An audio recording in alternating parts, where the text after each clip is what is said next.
সকাল অথবা বিকেলে এই নাস্তাটি খেতে যেমন মজা তেমনি হেলদি এবং স্বাস্থ্যসম্মত।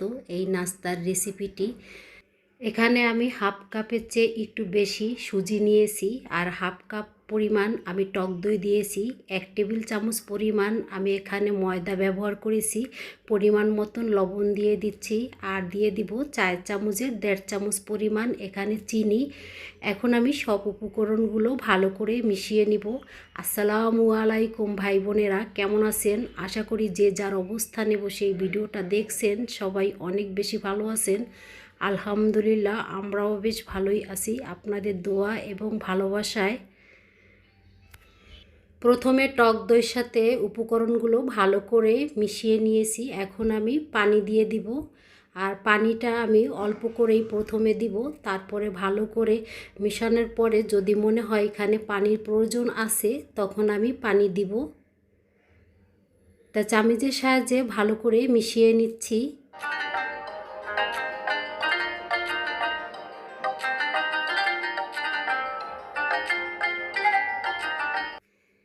ভাই বোনেরা, মেশানোর পরে আমি ঘনত্বটা এরকম রেখেছি আর এখন আমি রেস্টে রেখে দিব 10 মিনিটের জন্য। আর 10 মিনিট পরে কিন্তু এটা আরও বেশি ঘনত্বটা বেড়ে যাবে, কারণ যেহেতু সুজি পানিটা কিন্তু চুষে কমে আসবে। তাই দেখতেই পাচ্ছেন ভাই বোনেরা, ঘনত্বটা কিন্তু আগের চেয়ে একটু বেশি হয়েছে। এখন এখানে আমি দিয়ে দিব বেকিং পাউডার আর বেকিং সোডা। তবে বেকিং সোডার পরিমাণটা আমি এখানে কম দিয়েছি আর পাউডারের পরিমাণটা একটু বেশি দিয়েছি।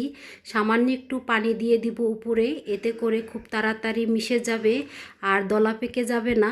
এখন আমি ভালো করে মিশিয়ে নিব আর মেশানোর সাথে সাথেই কিন্তু এটার ঘনত্বটা আরও বেশি বেড়ে যাবে।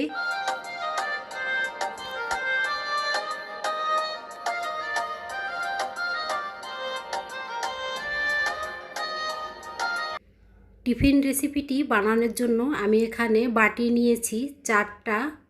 তাই এখানে আমি তেল দিয়ে দিব, এতে করে নাস্তাটা উঠানোর সময় খুব সুন্দরভাবে বাটির থেকে আলগা হয়ে উঠে যাবে। তা হাত দিয়ে আমি সব সাইডে ভালো করে মিশিয়ে নিচ্ছি।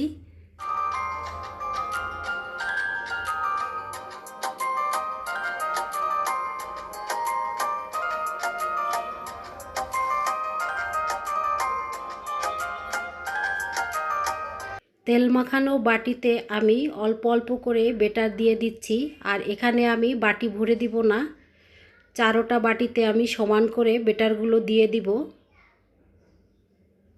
আর হালকা একটু ট্যাপ ট্যাপ করে দিয়ে দিব, এতে করে ভিতরে কোনো বাবল থাকলে সেটা বের হয়ে যাবে।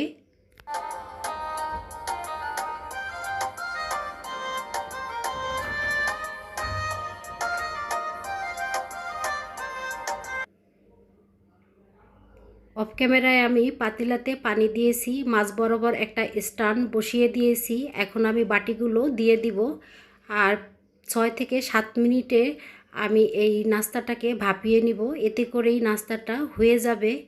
এখন উপরে একটা ঢাকনা দিয়ে ঢেকে দিব, যাতে করে কোনো প্রকারেই হাওয়া বের হতে না পারে।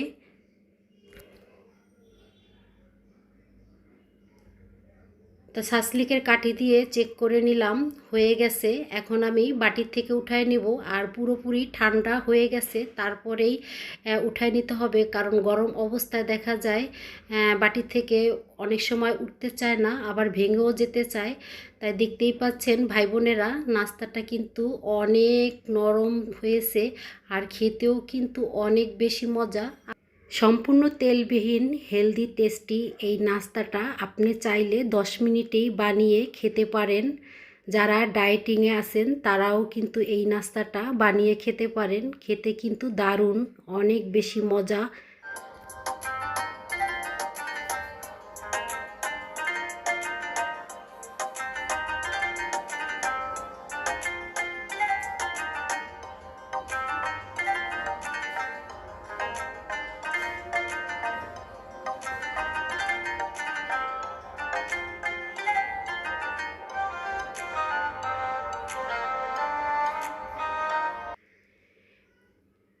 একটা আমি ভেঙে দেখাচ্ছি ভিতরটা কতটা জালিদার হয়েছে।